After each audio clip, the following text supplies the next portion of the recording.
So a lot of times when we are trying to help somebody get through, if it's some type of pain syndrome, muscle tightness, tension, whatever it might be, one thing that we always consider, which is really common, is maybe some areas not doing enough work. We're not aware of a certain area, so we want to do some exercises to strengthen it, be more aware of it, which is really important.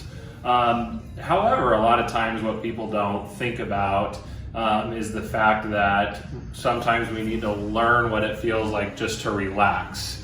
Sometimes we don't necessarily need to go after making something stronger, for example. Sometimes we just literally need to learn what it feels like to just simply relax a muscle act. So one of the first things we like to do for that is if a person just lays on the back kind of with the feet up like this. If you're at home, you could go in front of like a chair or a couch or something like that, just rest the legs on that. But we just want the least amount of muscle tone as possible. From there, what we want to do is we just kind of want to think about diaphragmatic inhalation, or breathing with your belly, as a lot of people would kind of think about it. So what should happen when you take a breath in, for example, if you put your arms down, is we should see that when you take a breath in, basically the belly button goes up towards the ceiling, okay? So that's a good start. What we wouldn't want to see is basically if these lower angles of the ribs, when the person or you breathe in, we shouldn't see those move up towards the head. Or another thing to look at would be like the collarbones here, for example. We don't want to see those moving up towards the head. What that's telling us is that you would be using like your accessory muscles of respiration for that inhalation.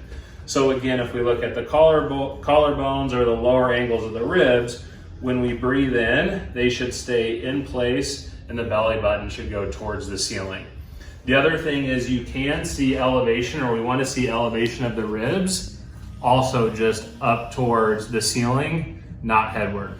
Okay, the last thing to think about is, again, when the diaphragm contracts for a good physiological inhalation, you should not only expand upward, but you should expand out to the sides and actually backwards into the ground or the table as well. Okay, it's easy just to start to feel this initially, and then if that gets easier, then you can expand into the back. Okay.